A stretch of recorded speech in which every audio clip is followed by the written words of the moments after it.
Guys, we're gonna get kicked off with this next one. I like this one a lot. It's about Baseledger. Sorry. So we want to basically come up with a way to inject randomness into Baseledger.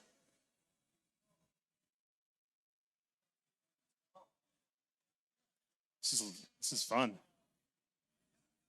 Yee. Hello, Atlanta. Yee. You guys are real excited out there. Yee. Jack, do I have enough energy now? Yeah. Nashley says, yeah. Huh? What? Too loud. David says it was too loud. All right. Yeah. All right, guys, we're getting started. All right, everyone. My name's Gage, and I'm here to present about a Baseledger Entropy beacon. Special credit to Kyle for the initial code work on this. So what are we covering today? We want to use Baseledger to query the existing Chainlink VRF deployment that's on Ethereum. Why is this needed? What are the uses and pitfalls? Why Chainlink? And how does that Baseledger to Ethereum communication look like?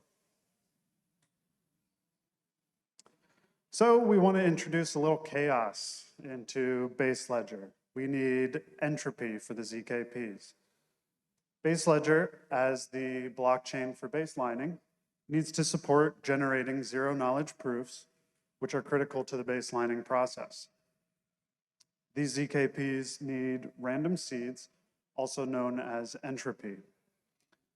Specifically, these are generated as part of a multi-party compute setup between all the parties that are engaging baselining their data together. These proofs need to be matched, they need to be aligned, everybody needs to be using the same source of entropy, or the verification fails, and you wind up with a situation where you're finger pointing and you lose the value of baselining if the proofs cannot be verified.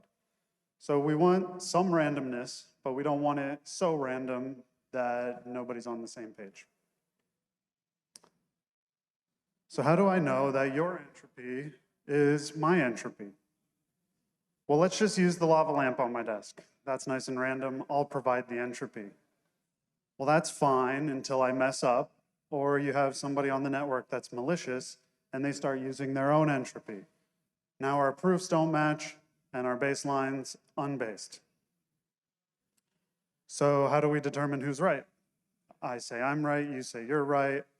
We're back to the traditional problem of everybody in disparate systems finger pointing.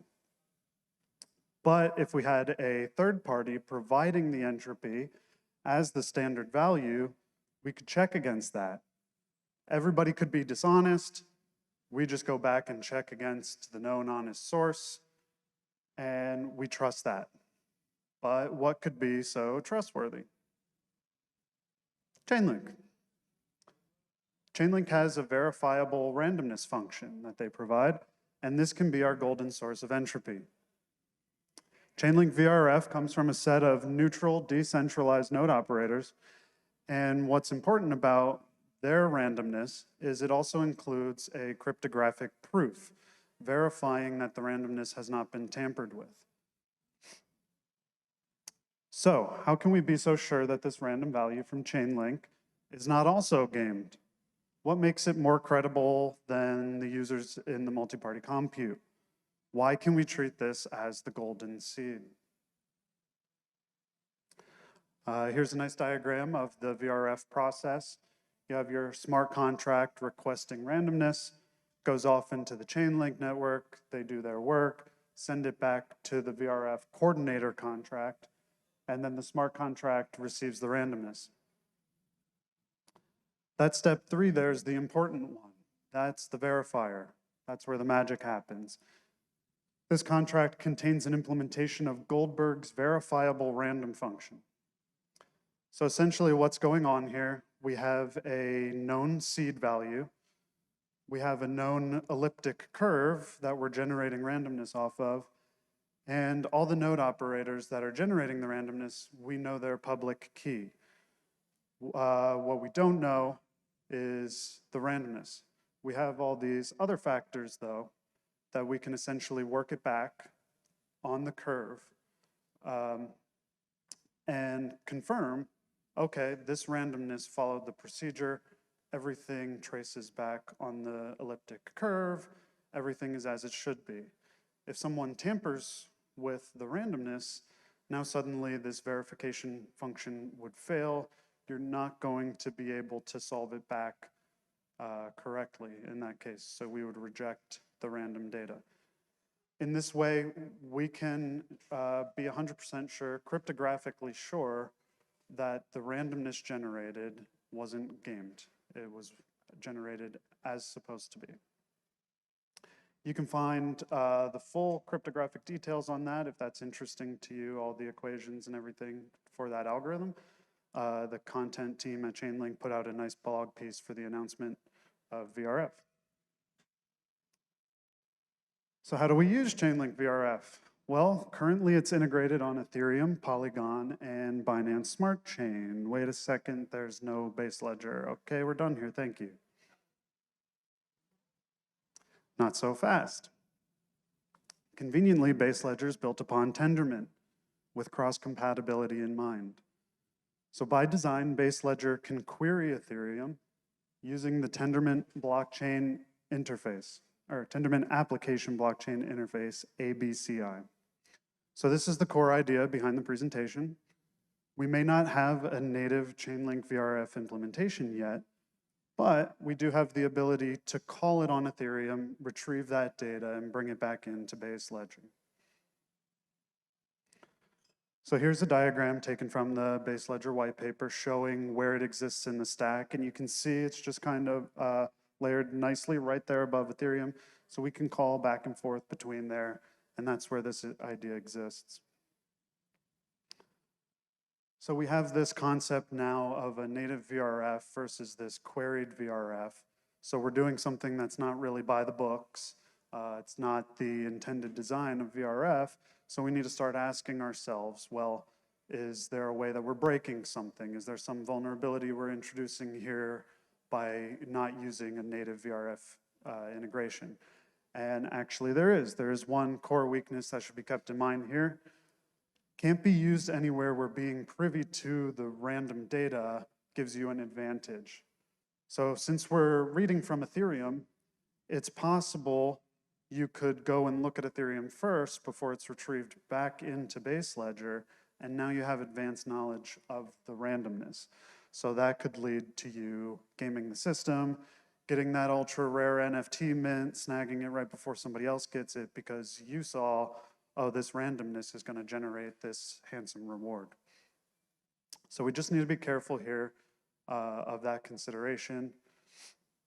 So it's broken. No, not quite. It just has that very important consideration. This query from another chain style is fine for multi-party systems where the advanced knowledge doesn't give you an advantage.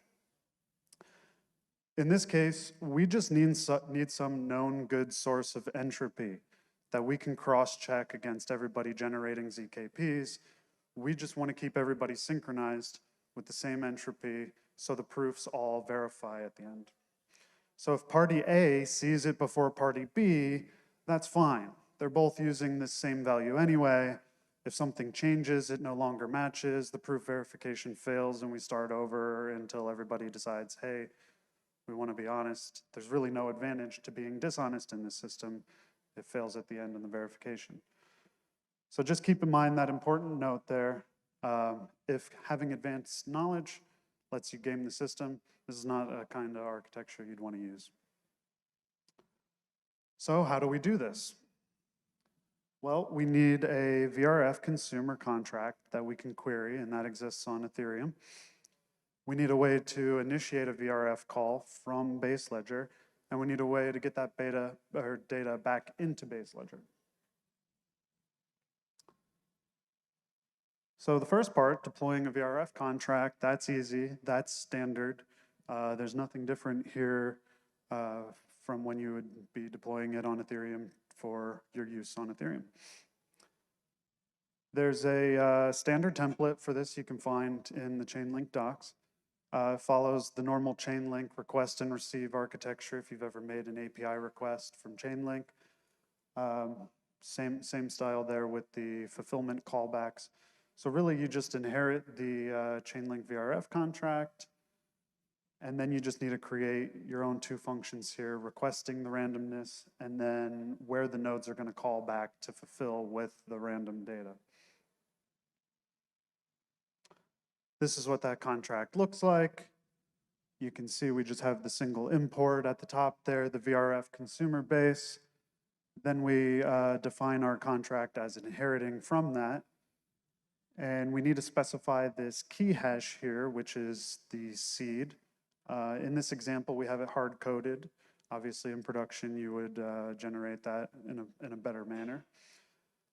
Then the address of the coordinator, that's that contract that's doing the verification, and that's going to depend upon what chain you're on. Address is different on Polygon versus Ethereum, etc. And then at the end, we just submit our request for randomness, give it our hashed seed, provide a fee and link to cover the node operator's gas costs and their work. And then the node operator, or rather the VRF coordinator contract, is going to call back this fulfill randomness function, and that's where you get your random number. That's it, just one contract. Most of it's handled in the inheritance. You really just need to define the request and the receive. And all that verification, if you notice, there was no verification in that contract. That's all handled by the coordinator. The coordinator would automatically reject the randomness if the verification fails.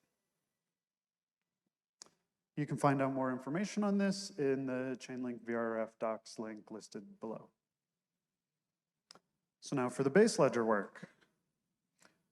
Kyle here was nice enough to get us started with a commit, and here he comes to talk a little bit more about that. Good stuff, Gage. Yeah, so we got this kicked off. The ABCI application blockchain interface in the Baseledger Tendermint project is receiving callbacks, and we were thinking about using a block header to stuff the entropy in like once every 100 blocks or something. There's a fetch entropy method that needs to actually call the smart contract on Ethereum to do the work. And once it returns that, it will, we want to, I think, stuff that into a block header. So that's sort of the idea. There's the code base is on the Baseledger repo. So github.com/Baseledger/Baseledger core. And again, this is a $1,000 bounty from Provide for this item. Yeah, I come see me. We can talk about how to get started with the code base that exists today, and you'll be well on your way to $1,000 bounty. Yeah, so this is listed on the bounties. I believe have been updated on docs.provide.services/hackathon/developers/bounties. You can find links to these slides and links to all the relevant resources there as well. And yeah, just come holler at me, and we can hack on that. Gage, you rock, man. This was a really fun project. I think someone will really have a good time with it. Thanks a lot.